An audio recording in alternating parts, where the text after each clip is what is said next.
देश और विदेश से एग्रीकल्चर यूनिवर्सिटी में छात्र पढ़ने आते हैं। शिक्षा के मामले में स्वार्ट्स ने अलग मुकाम हासिल किया है, लेकिन इस शिक्षण संस्थान का विवादों से भी पुराना नाता है। इन दिनों स्वार्ट्स के टीचरों और कर्मचारियों को कई महीनों से सैलरी नहीं मिली, जिससे टीचरों में आक्रोश है। आज स्वार्ट्स के टीचरों ने सिविल लाइंस में जमकर प्रदर्शन किया और कॉलेज एडमिनिस्ट्रेशन के खिलाफ नारेबाजी की।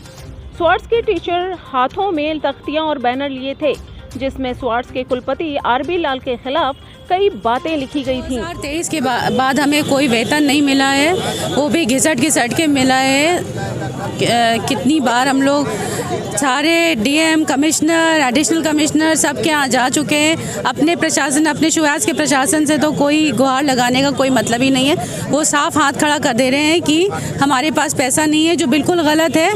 ये सारा पैसा जो टॉप मैनेजमेंट के अगेंस्ट एफआईआर है, वो सब आप लोगों को पता होंगी। वो सारा पैसा उस केसेस को लड़ने में, यहाँ से फरारी है, अपना गाड़ियाँ बदलने में, अपने गार्ड्स रखने, 55 गार्ड्स रख के ये लोग अपना सारा पैसा, हमारा पैसा इस्तेमाल कर रहे हैं। और अब क्या बताएं, हम लोग पहले तो हम लोग का 27 अक्टूबर के लगभग पहला हम लोग जो शुरुआत किए, लगभग हम लोग को 7 सालों से अनियमितताएं, 7 वर्षों से अनियमितताएं हम लोग झेल रहे हैं। और जो सैलरी का डिफरेंस है वो बढ़ता जा रहा है, बढ़ते बढ़ते अब वो 11 महीने पहुंच गया है। 27 अक्टूबर को सबसे पहले हम लोगों ने गार्डों ने सबसे पहले शुरुआत किया, उसमें शिक्षा गढ़ भी है।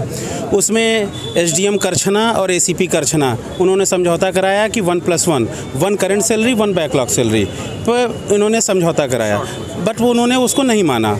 उसके बाद फिर हम लोगों ने 18 नवंबर को हमारे यहाँ अपर आयुक्त साहब हैं पुष्पराज जी, उनके यहाँ एक समझौता हुआ, जिसमें 20 दिन का उनको समय दिया गया, जो मियाद अभी 9 दिसंबर को पूरी हुई है।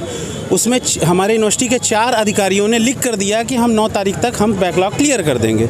उसको भी इन्होंने नहीं माना। डीएम साहब ने आदेश दिया कि विश्वविद्यालय खोला जाए, एग्जाम कराया जाए, उस आदेश को भी नहीं माना। हम लोग को तो समझ में ही नहीं आ रहा है कि प्रयागराज प्रशासन इतना क्यों हेल्पलेस है, क्यों उनके खिलाफ कोई कार्रवाई नहीं कर पा रहा है। स्वार्ट्स में शुरू से ही धर्मांतरण को लेकर विवाद रहा है। इस मामले में कई मुकदमे भी दर्ज हुए हैं। अभी हाल में स्वार्ट्स के कुलपति और अन्य अफसरों पर गबन के भी कई मामले दर्ज हुए हैं, जिसमें कुछ गिरफ्तार हुए तो कुछ फरार हैं। ऐसे में स्वार्ट्स में फंड का बड़ा नुकसान हुआ और टीचरों व कर्मचारियों की सैलरी के भी लाले पड़ गए।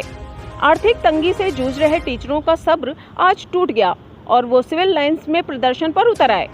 स्वार्ट्स के टीचर हाईकोर्ट के चीफ जस्टिस से मामले का संज्ञान लेने की मांग कर रहे हैं।